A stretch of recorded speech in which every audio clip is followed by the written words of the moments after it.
Good morning all.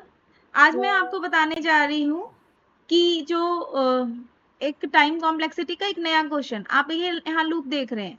Generally क्या होता है बच्चों को, इस तरीके से अगर देखते हैं डायरेक्ट दो लूप है तो दो लूप में उसने ON² लिख देते हैं, लेकिन आपको ON² लिखने से पहले सोचना चाहिए कि जब भी कोई क्वेश्चन पूछा जाता है तो क्वेश्चन अगर पूछा गया है तो जरूर कुछ उसमें मतलब कुछ ऐसा होगा जिसकी वजह से ये ON² नहीं बनेगा।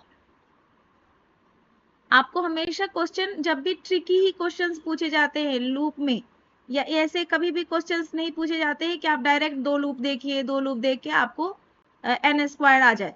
आप देखिए, अगर यहाँ पे दो लूप दिया गया है, अगर आपको यहाँ पे दो लूप दिया गया है, देखिए J = 1, J n और J++। जनरली बच्चे क्या करते हैं, दो लूप देखे और ऐसे डायरेक्ट लिख देते हैं ON²।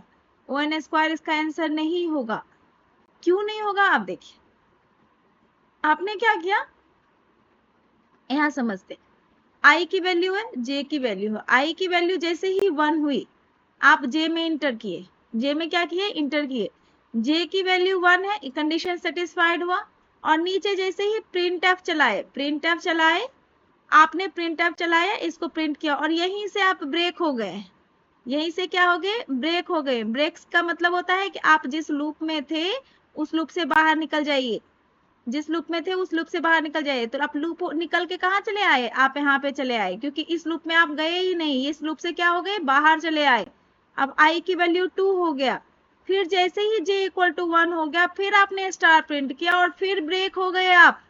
मतलब कि आप इनर लूप को ट्रैवर्स ही नहीं कर रहे हैं, और क्या कर रहे हैं, आप जैसे ही ब्रेक हुए तो आप फिर से लूप से बाहर निकल के कहाँ चले आए, I पे चले आए। फिर आप इस तरीके से 3, इस तरीके से N तक चले। आप कि J का एक ही बार एग्जीक्यूशन हो रहा है। इस ब्रेक के कारण आप क्या कर रहे हैं, फर्स्ट टाइम इंटर करने के बाद आप क्या कर रहे हैं, लूप से बाहर आ जा रहे हैं। इसकी कॉम्प्लेक्सिटी क्या होगी, एक बार लूप चलता है तो कॉम्प्लेक्सिटी क्या होती है, ON होती है। तो इसका आउटपुट क्या आ जाएगा, ON हो जाएगा। क्लियर है गाइस? ये आपको समझने की जरूरत है कि आपको सबसे पहले देखना है कि लूप चल कितनी बार रहा है, कितनी बार लिखा गया है उससे कोई मतलब नहीं है, चल कितनी बार रहा है इससे मतलब है। तो इसकी कॉम्प्लेक्सिटी आंसर क्या हो जाएगी, इसका आंसर हो जाएगा मेरे पास ON। इस तरीके का आंसर हो जाएगा मेरे पास, क्या हो जाएगा, ON हो जाएगा। Thank you so much guys. I hope कि आपको ये बात समझ में आ रहा होगा। ये चैनल बिल्कुल मेरा नया है, so kindly subscribe my channel. Thank you so much.